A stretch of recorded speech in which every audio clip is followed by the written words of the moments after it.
I want you to think about kids. Kids when they're at a younger age, just when they're starting to develop likes and interests, deciding what toys they want to play with. So I'm just going to say 3, 4, 5.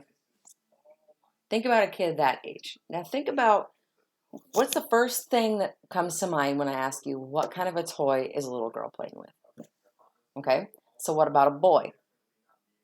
What toy is a little boy playing with? Okay. So my initial thoughts are is when you say what's a little girl playing with, I think of Barbie dolls, baby dolls, playing dress up, trying to do her makeup, just natural things that we associate with being a little girl.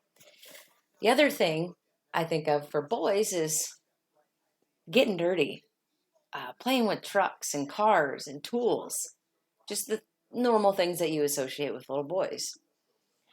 So, have you ever thought of how those little things can actually start to develop and mold interests into children even as small as 3 and 4?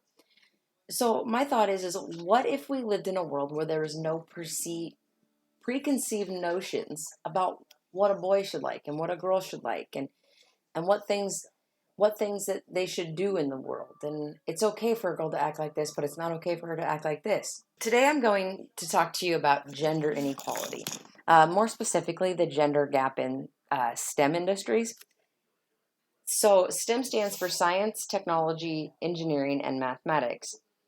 This is a social issue that I hold near and dear to my heart. This issue hits close to home for me for a few different reasons. The first one is A, I'm a female.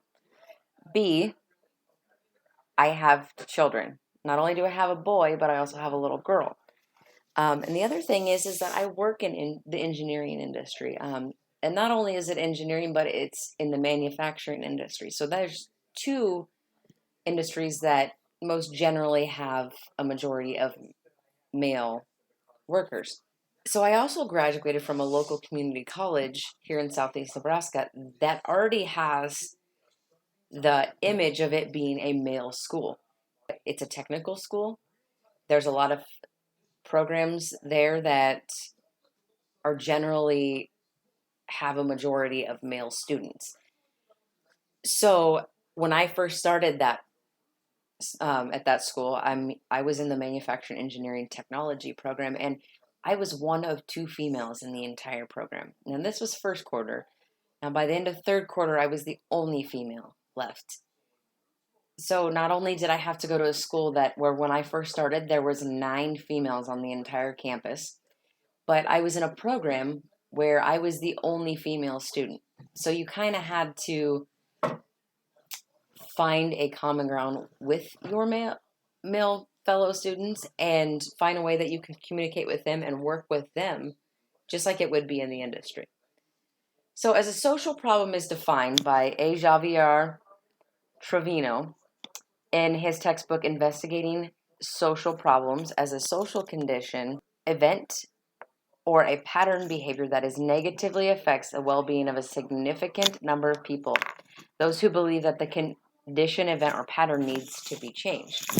So I feel like the gender gap in STEM is a social issue due to the fact that it is a pattern of behavior that has been happening for many years. And it has had negative effects on women by either opportunities not being presented to women to explore interests in STEM, or even discouraging women to attend STEM programs in colleges due to the intimidation that the program is full of nothing but boys, or even not staying in a STEM career due to workplace environment, lack of respect, harassment, or even another social problem is the work-life balance and a mother's role at home as and having the same role in the industry as well.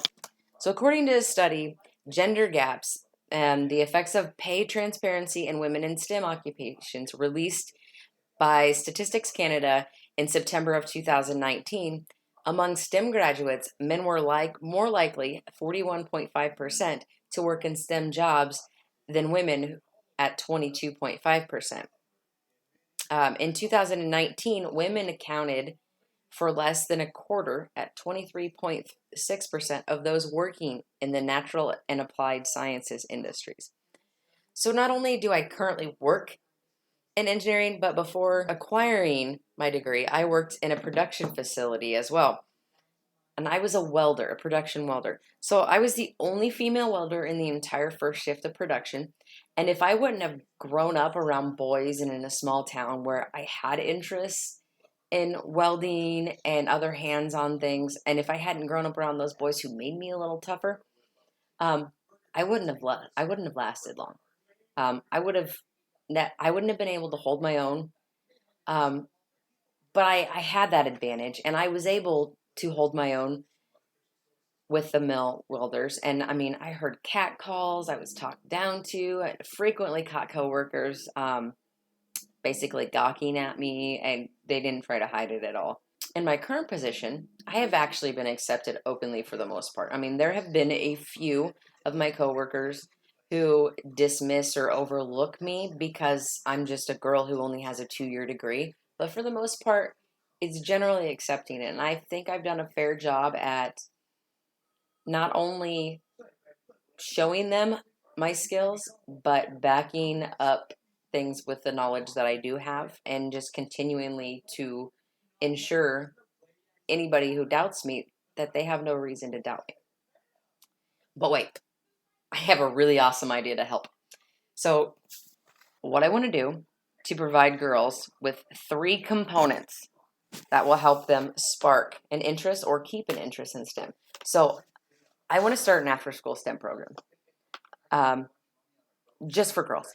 I want the program that will not only provide girls with an opportunity to discover STEM by having maybe once a month interaction with them, or I mean, it could even be like a week of interaction, like twice a year, some way that you can get involved with females ages 3rd grade through 8th grade and just get them involved in the things that are the different aspects of STEM, things that they wouldn't necessarily put in those categories. So not only do I want to give them that opportunity, but it's about giving them empowerment as well. So they need to be empowered. They need to know that we're here to help them, that it's okay to like science or math, or that there are women out there that like the exact same things that they do.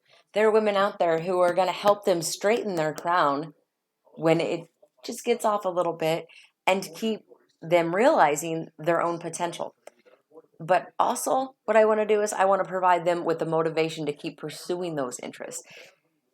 That little thing that was sparked inside of you that said, hey, I really like this robot, or hey, I really like coding, or I really like how things work, and I like finding out how things work, and I like creating new things.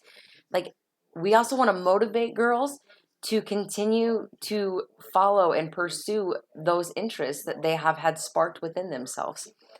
So, and I want to motivate them to follow those interests, even though they might be facing challenges along the way. So I want to leave you with a little thought. This is a quote that I really like, and I don't know who said it. The quote reads, "We should teach our daughters to worry less about fitting in the glass slippers and more about shattering glass ceilings." Thanks.